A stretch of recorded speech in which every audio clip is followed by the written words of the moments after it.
Jake couldn't take it anymore and tried to speak up for me again. I shook my head, cutting him off. Never mind. Save her. Clutching my intensely throbbing stomach, I wanted to stand up and leave. The moment I put weight on my legs, the pain forced me to my knees again. Gritting my teeth, I crawled out of the ICU sideways, one agonizing step at a time. Behind me trailed a long, dark line of blood. Then watched it all coldly, unmoved. Harriet, stop acting. Go home, change into clean clothes, and come back to apologize to Marina.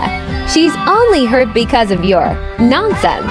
In the past, I'd have desperately tried to explain myself in light of the misunderstanding and bias toward Marina. But this time, I wouldn't.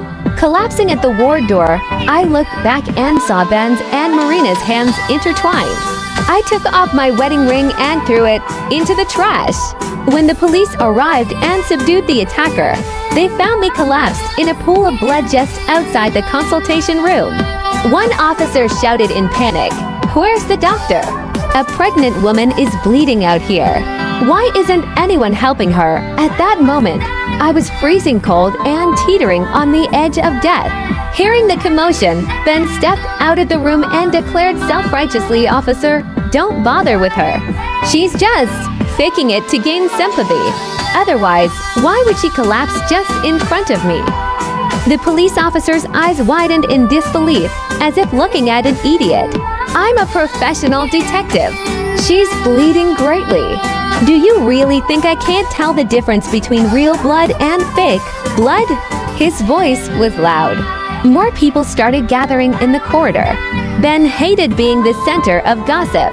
He lifted his foot and kicked my stomach, which had long since gone numb from pain. "Harriet, the police are here. Aren't you embarrassed? How long are you going to keep up this act?" I had no strength left from the blood loss. But the moment someone touched my stomach, I instinctively wrapped my arms around it to protect it. In my blurred consciousness, I could no longer remember that I'd taken that knife for Marina, and the baby was surely already gone. I slumped to one side and fell to the ground. Someone helped me up, covering their mouth in disbelief. "Oh my, isn't this Dr. Steele? Someone help her. Dr. Nicholas, she's your wife." Ben remained unmoved and scoffed. "Harriet, you've hired quite a few extras, haven't you? Do you think you can waste the Nicholas family's money just like that?" Leaning against the cold wall, I closed my eyes in despair.